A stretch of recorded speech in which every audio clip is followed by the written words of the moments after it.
Hi, I'm Michael Denner. I'm a professor of Russian studies at Stetson University. That was my little tribute to Pussy Riot and our quarantine time. I'm speaking here in DeLand, Florida, right up the street from Stetson University at my house, sheltering in place this beautiful May day in Florida. I'm here with Molly, Mayhill, and Andriy, and we're going to talk a little bit today about studying Russian, studying abroad, SRAS, which is the company that Molly Cain works for, NovaMova. Andriy Kononenko is one of the directors and founders of NovaMova, a language school in Kyiv, and Mayhill Fowler is currently quarantining, sheltering in place in Lviv. She'll tell that story. So I'll get things started by asking Andriy a little bit about the shirt that I'm wearing. I'm pretty sure that Andriy gave me this shirt as a present for Christmas. And it's an interesting shirt because in many respects, it looks like what most people would identify as a Ukrainian shirt, but it's more complicated than that. So talk to me a little bit about Kyiv, about this shirt, and about why one might come to, of all places, Kyiv, which is the capital of Ukraine, to study Russian. Yeah, very good question, Mike. That shirt is called Vyshyvanka. It's traditionally embroidered, very often by hand. Shirt is very popular wear these days. And the embroidery means something. These are lost meanings to those signs that we see on Vyshyvanka. So it might have meant a calendar or a message for a good wedding. Something like that. Handsome man, I think, is what it says. So what's interesting about this shirt is I'll demonstrate what's interesting about this shirt, which is that it buttons all the way down. So talk a little bit about why that's a little weird for Vyshyvanka to do. Well, the Vyshyvanka may send you a message for different things, and you need to check in one of our master classes on Ukrainian Vyshyvanka to learn more about it. I'm right in saying that it's not typical for Vyshyvanka to open up like a dress shirt, but like people wear it like a dress shirt now. Like it typically would just maybe have one button and a tie here, right? But now they're making these shirts so that you can wear them at the office. Yeah, there are great variety of Vyshyvankas nowadays. Some of them call them like industrial Vyshyvankas that are made like completely with modern materials and modernized. When some funny things appear on them, and people wear them to the office like it's a normal thing to wear. It's becoming more and more popular. This movement started like about 15, 20 years ago, just about when Ukraine became independent. And now more and more people accept Vyshyvanka in their daily garment, which you wear just for any occasion to anywhere. There are Vyshyvankas that goes very well with denim, that people wear them over the jeans. Yeah, exactly, yeah. This is how we basically wear them. Or if for a special occasion you want to go full Ukrainian, then you buy or you get or you order hemp-made Vyshyvanka. So this one's made of hemp. This is linen, if I'm not mistaken, but which is also not a typical fabric that you would find for a dress shirt, probably because you can't grow cotton in Ukraine, but you can grow flax in Ukraine, and linen is made from combed flax. So it's a thoroughly Ukrainian product, thousands of years old in many respects. Molly, why don't you introduce yourself and tell us a little bit about School of Russian and Asian Studies? Sure. My name's Molly Cain, and I am the Director of Institutional Relations. And what that means is that I work closely with our overseas partners, such as Andriy with NovaMova, and also our U.S. institutions. So I spend time with faculty, I spend time with study abroad offices, but most importantly, I spend time with students. And that's why we're here to talk to you today as well, is about opportunities for students to study Russian, not only in Russia, but also in Kyiv and Ukraine. We are a small organization. I like to say that we're lean and efficient. We've been around for 25 years. Our founder started the organization back in the crazy, I always say, the wild East days. I was actually living in Moscow at the same time Renee was. And we pride ourselves on all of us being incredibly passionate about what we do. We've all spent time abroad and lived in various countries, and our end goal always is to see students fulfill their dream and go and spend time in all these beautiful, rich region that we feel is has lots of opportunities and beyond Russian language. That's another thing that Renee and I are working really hard on is, like, you know, we have environmental studies in Siberia. We have in Kyiv, what we'll talk about is identity, Ukrainian identity, conflict. We always have in St. Petersburg, we're looking at energy. We also do museum studies. And some of those courses are taught in English, usually in the summertime.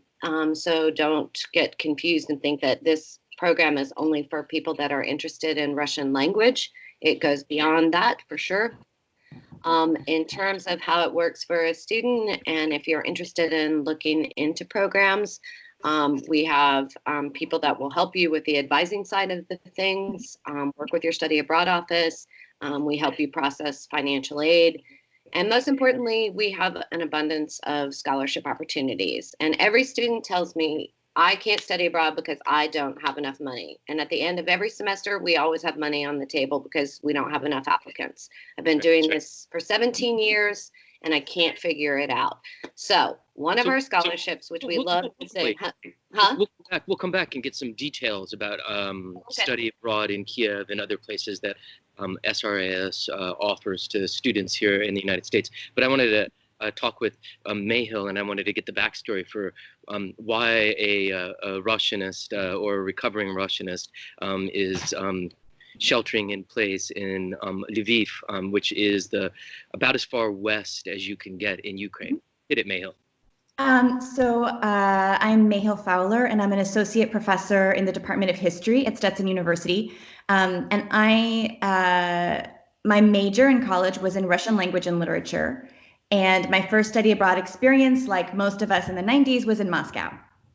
Some crazy stories there. But when I was in grad school at Princeton, I actually became really interested in places that were not the center. And there's a long backstory to that, which is I was an actress, and I was never an actress in New York, but I was an actress in the regions. So I was interested in the regions of the Soviet Union anyways. And basically in graduate school, I became a Ukrainianist. And I became someone who specializes in Ukraine, which means you not only learn Ukrainian, you learn Russian, Polish, and Yiddish in order to fully understand the richness of this multi-ethnic, multi-confessional, imperial borderland place that is so fabulous that I love.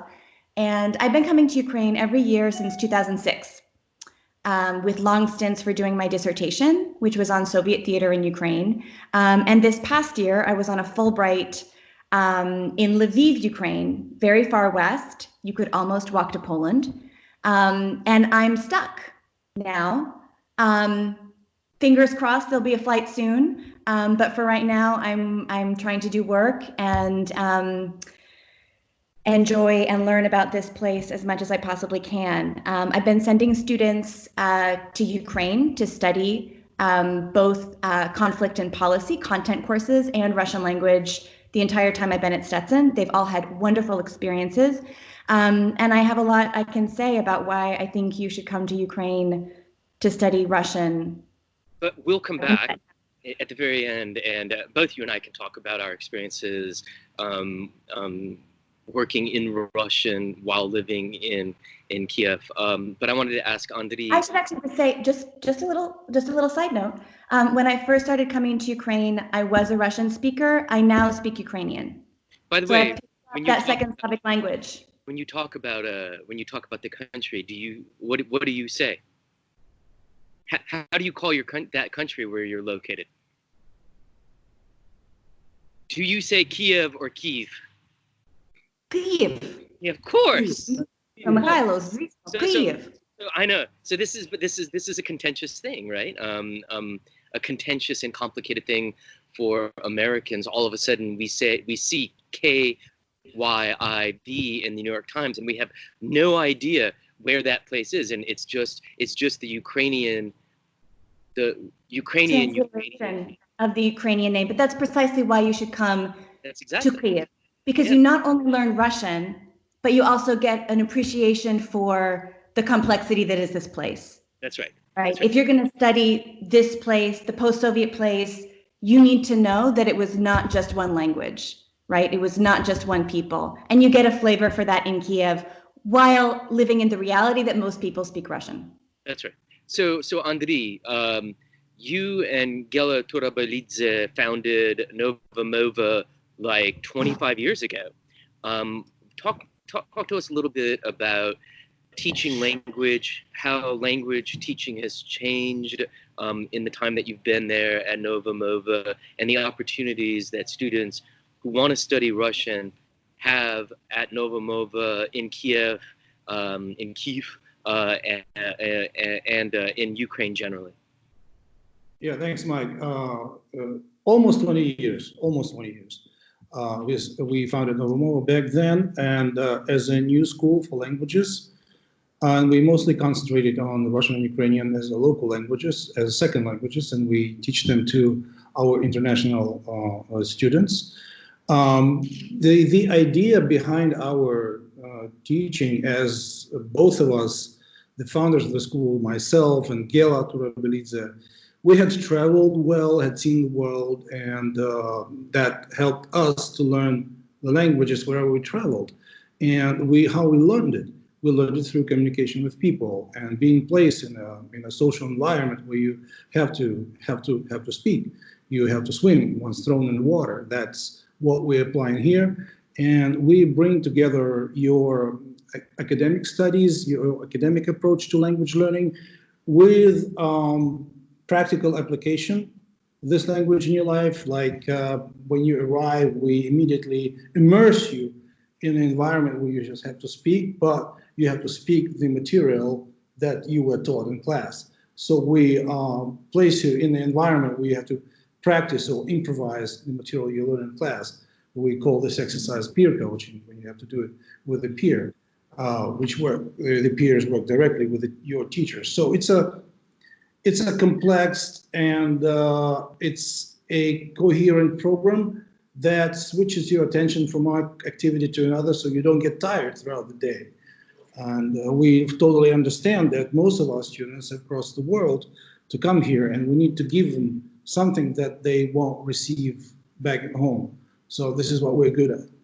And there's always a question, and I get that a lot during the area studies conferences. Is it possible to really learn Russian in Ukraine? How does it come together? It's a logical question in the light of the political controversies that Ukraine has with Russia at the moment, which suggests that all of a sudden all Ukrainians will have to intolerate everything that comes from Russia.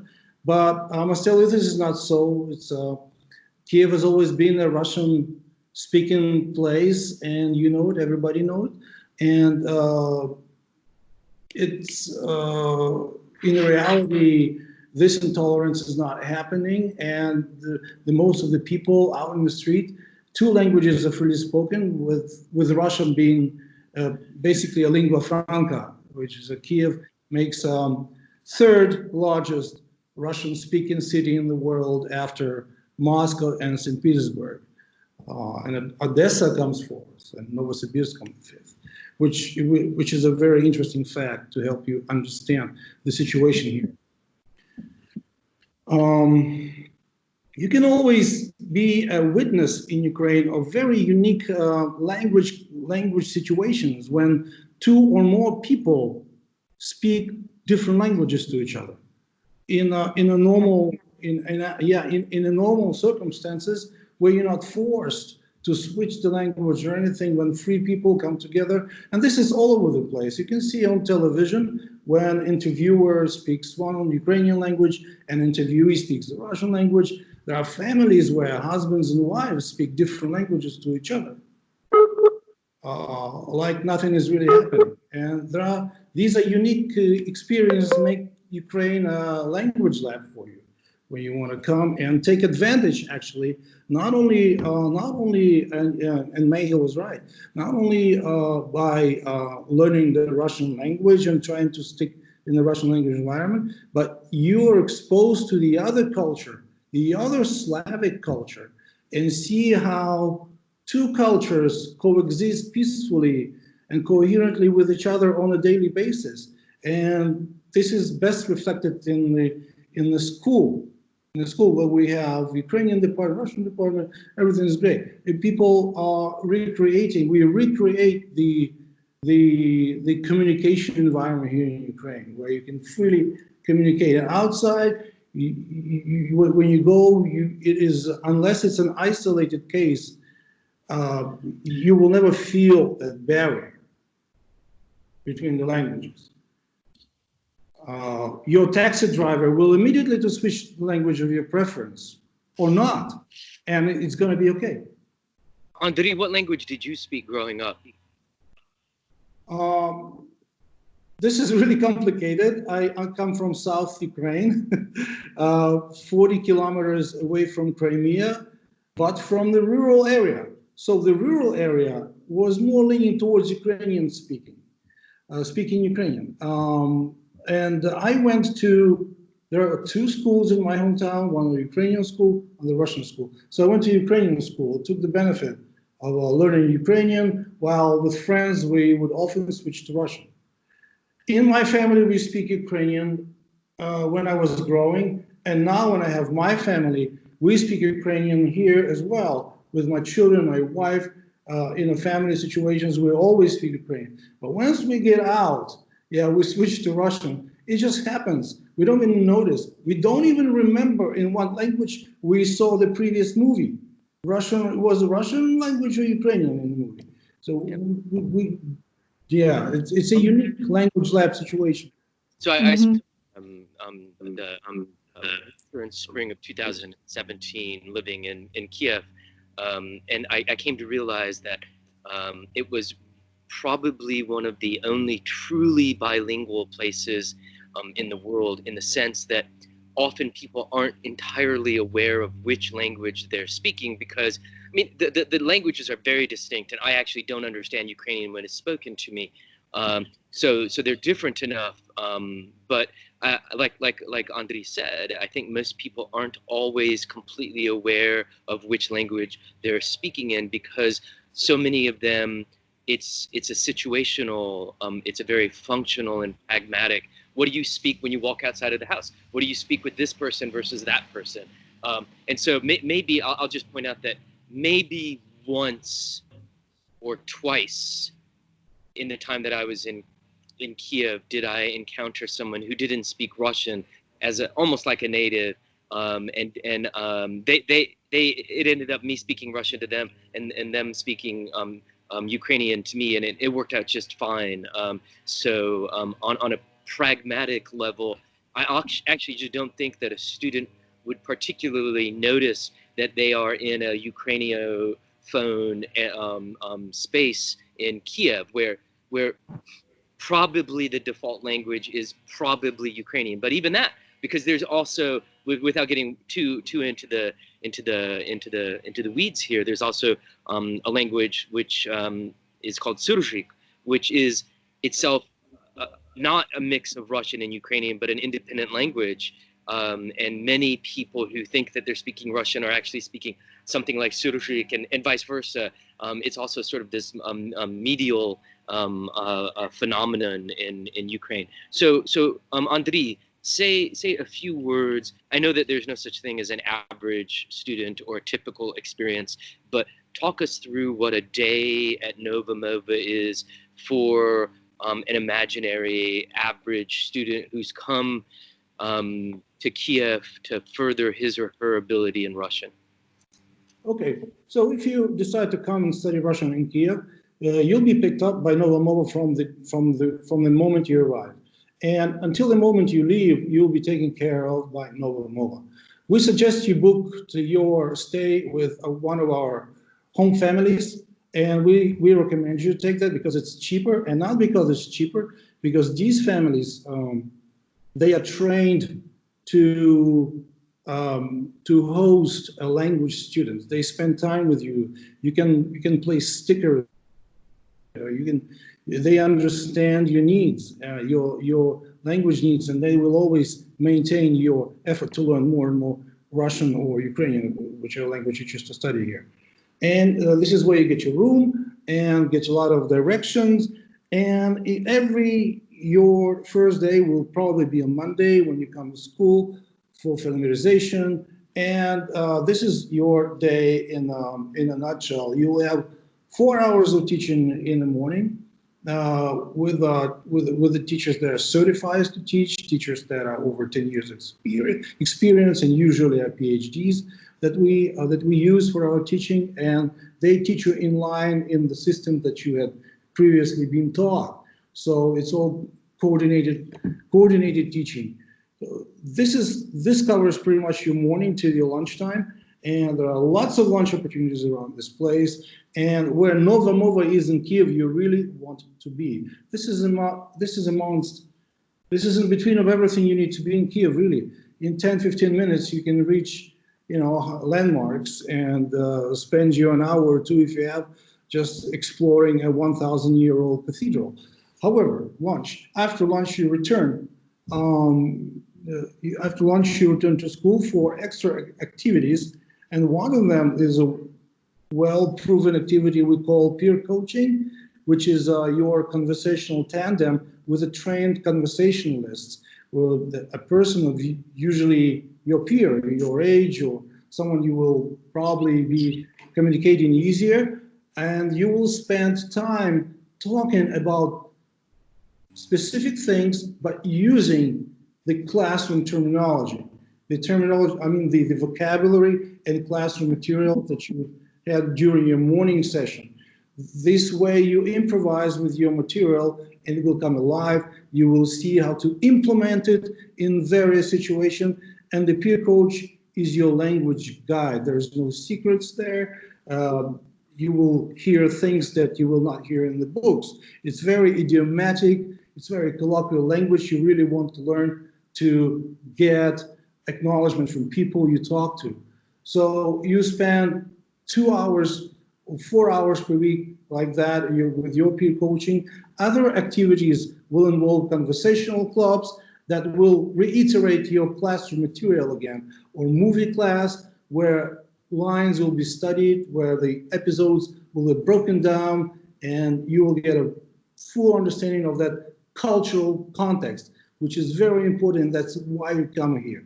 You come here also to experience culture, and we want to give it to you as much as we can. This is why we have full array of activities like ceramics workshops, where when you do things with your hands using Russian, those minute or fine movements, they have very intricate wording in this language, and you will only be able to learn that while you do your little project. About some of the clubs. You have a cooking club, I know, and a singing club. Talk to us a little bit about some of the extracurricular activities that enhance the curriculum. Well, while in Ukraine, you cannot avoid food. Food is very important for Ukrainians, and we can be very picky only towards the national cuisine dishes. Ukrainians are very big, not picky about any food they can eat, like Chinese or anything, but particularly for Ukrainian food, we will just not eat anything if it's a Ukrainian dish. Yeah, I'm really picky about my borscht. So don't get started on that with me. Does your borscht have to have pork, or does it have to have lamb? Yeah, well, I'm from South Ukraine. I say lamb. Yeah. So there's that divide, right? So I wanted to shift over and talk to Mayhill Fowler for a second. Mayhill, you and I are colleagues here at Stetson University, and we often say to one another, our job is to get students to study abroad. And it's funny, but it's true. Both you and I were profoundly affected by our many travels in the USSR, the successor states, all over the world, really, Eastern Europe. So tell me why it's important for a college student in America to study abroad generally, and then more specifically about why Ukraine is such a fascinating place. That's a great question. I mean, I think on the one hand, there's a tendency now to hunker down, right? To shelter in place physically and emotionally, and not actually go abroad. And we're seeing that a lot. I'm sure Molly is seeing a lot of this on a lot of the study abroad blogs, you know, how to virtually study abroad, virtual experiences, virtually online. And I think my experience would show that actually the opposite is true, and that in the world as it is becoming both globally connected and where we see the different ways that borders actually are really important and places are really different, that if we are going to work to make the world a better place and solve complex problems that we want to solve, we need that on the ground, often uncomfortable, yet life-changing and transformative experience of living in a foreign country in a foreign culture. And you cannot replace that, right? And it's the conversation at the pharmacy that you have when you're pointing to your body parts about what aches, right? And it's the, you know, the conversation that I just had at the store about baking soda, and I didn't quite know the term for baking soda, and I was trying to soda harchova, right? Yeah. And I was trying to describe my stove and the oven and what I needed to do to it. And I've been studying these languages for years, and still I was in this situation of learning. But sort of more importantly, I think on a global level, you know, why is Ukraine waiting to open the borders? Why are the EU borders closed? What is happening with Ukrainian migrants? What is the issue with asparagus in Germany, right? Yeah. Why are Eastern European workers being flown to Western Europe, European Union states to pick asparagus? I'm not, like, that is a very important global issue. And to understand that means understanding geopolitics, and means an entree to, you know, thinking about getting a job at a think tank in Washington, D.C. You can't stay home to study the world. You have to go there. And I think that's particularly true for Ukraine. I think it's a place where, on the one hand, for me, and I would hope for my students, there's comfort there. NovaMova is a wonderful place. Everyone who works there is so friendly and great. The peer coaches are wonderful. They become all of our students really good friends. But it's also a place where you see the friction in politics today, right? There is a war going on in Eastern Ukraine. There are challenges with Russia, right? Not with Russian language, but with Russia, the state. And you see the way that those conflicts play out, right? In the daily news, in people's lives. Certainly the issue with the EU expansion, right? I mean, this is a place that is really on the edge of that and of Europe. And so if you're interested in global issues, come to a place where global issues are played out on a daily basis, right? And that is Ukraine. Also, as a historian, I have to say, Andriy mentioned this, but Sofijski Sobor, St. Sophia's Cathedral, built in 1040. But by the way, right now, 11th century. For COVID-19, but also No, that's Pechevska Lavra. Oh, you're right. You're right. Sorry, you're right. I'm sorry. Yeah. Lavra. Not a hot spot. Over 1,000-year-old cathedral that was the heart of Kyiv and Rus, right? Which became a big state in 988 when Vladimir the Great picked Orthodoxy, right? There's a lot of legends about why he picked it. But in many ways, Kyiv, one can think of as the heart of this sort of, Kyiv and Rus, which ultimately, right, became something called the Russian Empire. So if you're interested in history, like, come to where it all began. That's my pitch. I'll do a pitch on top of that one, which is a few words about the importance of actually learning another language. There's a pervasive assumption among Americans, and this is typical, that somehow or another English is enough, and they already know English, and so why do they need to learn another language? Well, there are lots of answers to that, but for me personally, just a lifelong fascination with a completely different way of seeing and understanding the world that is embodied in language norms and vocabulary, the opening up of literature and history and poetry and film that basically requires the knowledge of another language. But then finally, I guess I'll just say that speaking Russian and going to Moscow or St. Petersburg or Kyiv or Siberia or Kyrgyzstan, where they all speak Russian. So speaking Russian and going to those places is an entirely different experience from the experience that someone who speaks English would have in those places. And I think I can sum this up. 100%. Yeah, I think I can sum this up with this remarkable fact that Moscow is often considered the most expensive place in the world, although anybody who speaks Russian and who spent any time in Moscow kind of shrugs and says, but that's nonsense. Moscow is actually not at all expensive, and it's possible to live there very inexpensively.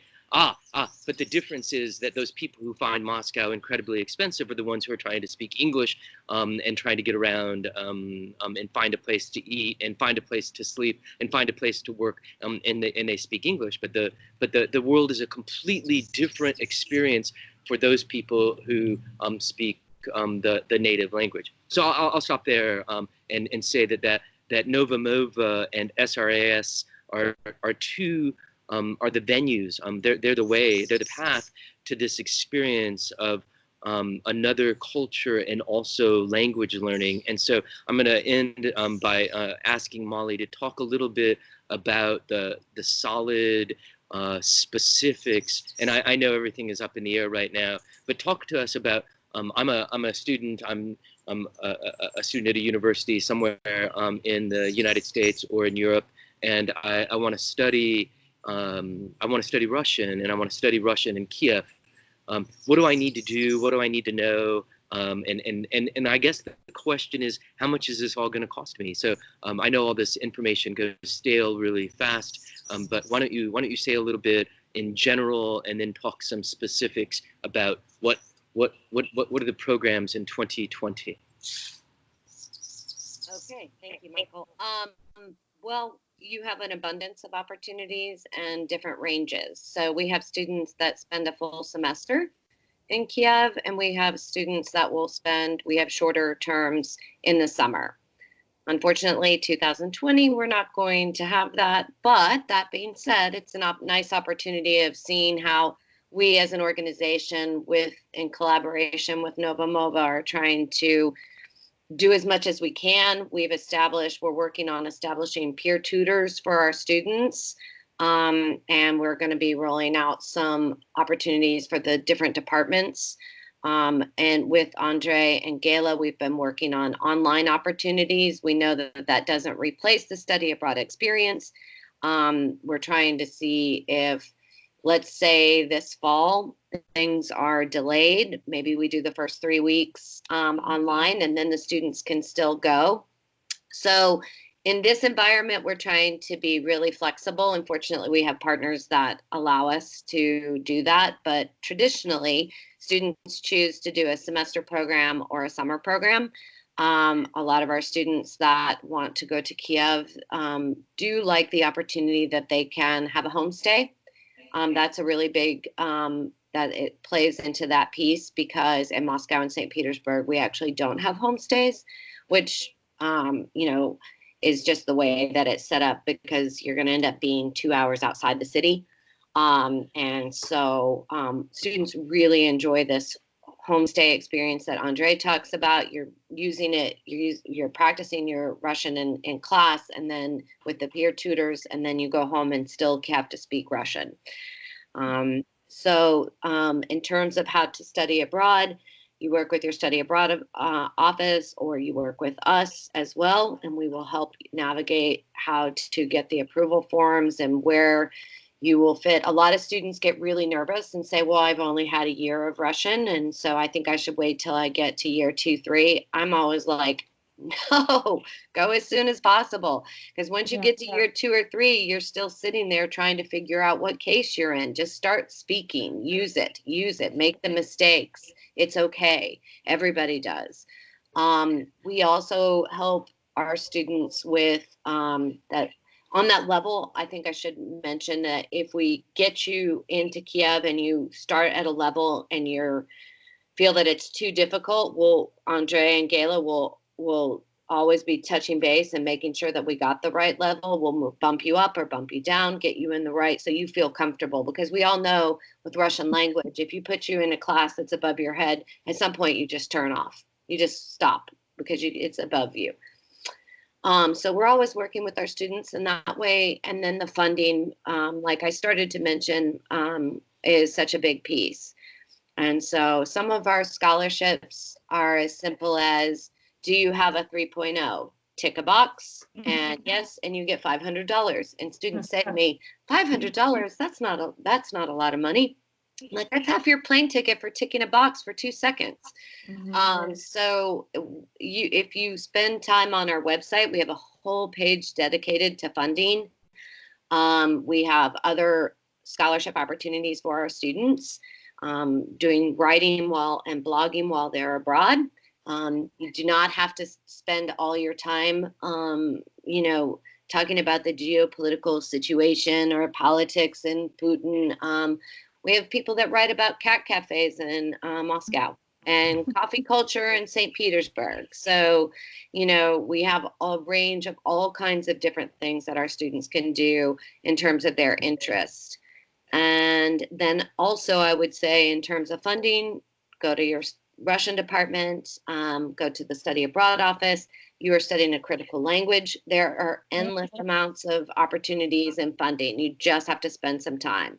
And if you spend some time, you can get the help and the aid needed. So those would be the top things that I would say. And, I think that as well as why Kyiv, just the opportunities, the flexibility of this school as well. If you wanted to do a shorter time in the summer, the opportunities that they have for tutoring one-on-one is excellent. And that's where I will end. Awesome. So I think it's safe to say I've worked with NovaMova since 2001. It's safe to say that if they send an email, I've worked at SRAS since 2001. I've worked with NovaMova since 2011 or so. It's safe to say that if you send an email to either organization, you'll have an answer the next day at the very latest. And that's only because it's 7 hours later there in Ukraine than it is here. Let me end it with asking Andriy, one of the things that I love most about so my son did a summer of study of language at NovaMova, and I've worked with NovaMova for so long that I've been on these great trips near and far that NovaMova sponsors. So why don't you end this with a little bit of a sample of some of the fascinating places that you can travel to, that one travels to often when taking part in a program at NovaMova. What we offer to our students is there are lots of places in Kyiv, but we offer to get out of town and get the real country. And recently, actually, with Mayhill and our colleagues, we went to explore, and this is what we do for our students. We went to explore the rural Ukraine, the culture where it's really happening with the arts, with music, with local dance, with local Ukrainian traditional modern dance, with archaeological excavations of Neolithic cultures, Stone Age agricultural revolution. And that has historical links to your vyshyvanka embroideries. This is what it comes from, really. This is where it's all originated. Like egg painting, pisanka also originated from there. And it happened long before the Sumerians in Mesopotamia, right, man, came in, came in too. So so there are lots of unique things, and very near there. For instance, just for instance, if you're into Jewish studying, and Zionism was born in Ukraine, Hasidism was born in Ukraine, and we take you to experience that, to see where it all happened, who talked to who, where all these graves and sepulchres, and why all the Hasid people have to come to Ukraine in September to practice and to celebrate the Rosh Hashanah and give homage to one of the most famous tzaddiks.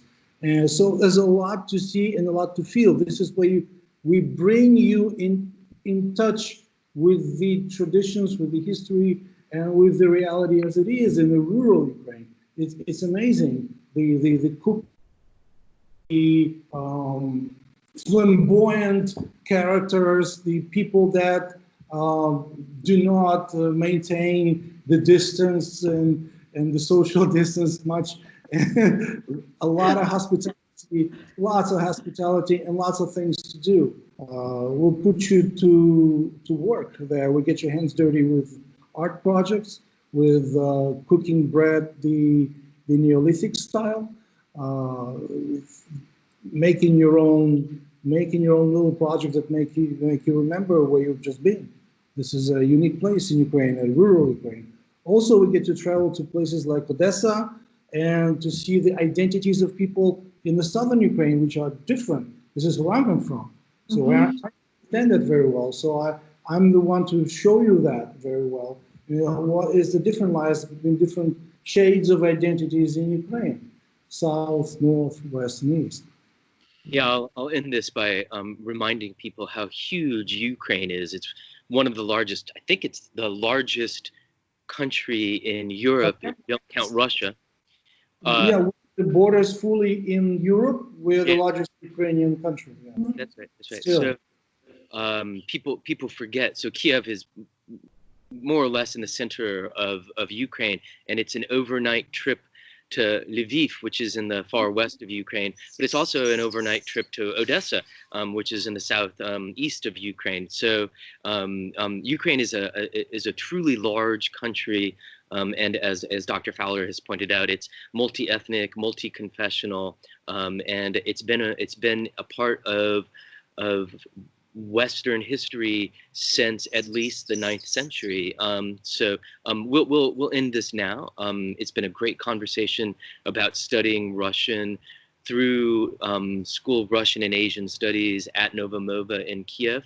And I'm joined here with Molly Cain from the School of Russian and Asian Studies, Andriy Kononenko from NovaMova, and Mayhill Fowler, who is sheltering in place in Lviv, but most of the time she's here with me in DeLand, Florida at Stetson University. This is Michael Denner. Thank you very much for your time and attention.